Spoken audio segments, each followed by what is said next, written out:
Amy here with Midday Motivations. So we're going to talk about the power of 3 today. 3 is the smallest number needed to establish a pattern in our brain. Okay, so it's kind of cool. So let's go with that and let's work on the power of 3.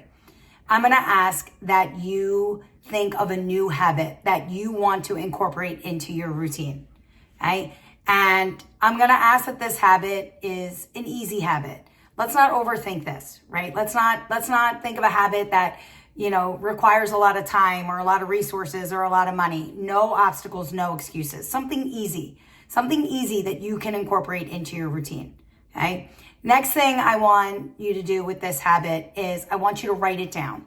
Write down this new habit that you are trying to put into your routine. Okay. Write it down. Journal, daily planner, wherever you want to put it. Then you're going to track it. This is where the power of 3 comes in. Okay? And this is where consistency comes in. So every day that you achieve this new habit, I want you to put a check mark. That's going to be your reward. You're going to feel good about putting that check mark there because you accomplished the new skill or the new habit that you're trying to incorporate into your routine.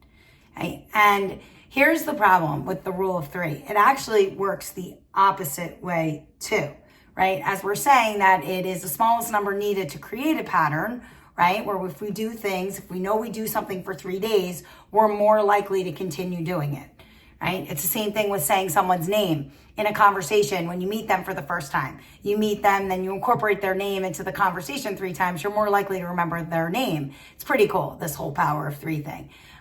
Same thing with studying, right? You read it, you write it down, then you study it. Right? You're going to be more likely to remember it. You'll probably be more successful in your classes, right? Reading, writing, studying, power of 3. Love it. So now it works the opposite way too. So we need to be consistent because we know that if we take a day off, that's a breather, right? And then if we take 2 days off, that's a break. And that's basically the demise of our new habit, to be honest.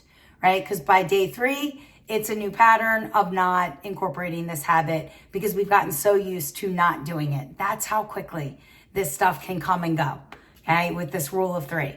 So I'm going to say to you, no breathers. Do not take a breather because a breather becomes a break and a break becomes a new pattern. And that's not what we're trying to achieve here. We're trying to incorporate this new habit into our daily plan, into our daily routine, whatever it is. Okay, so I'm going to ask you, no breathers. Rule of 3. I want you to think of a new habit. I want you to write it down and I want you to do it for 3 days. After you've done it for 3 days, I want 3 more days. Okay, because we know that the more we keep doing this, the more it's going to become a habit. That's the 3-3 rule. The 3-3-3 rule, actually. 3 days, 3 weeks, 3 months to create that habit formation.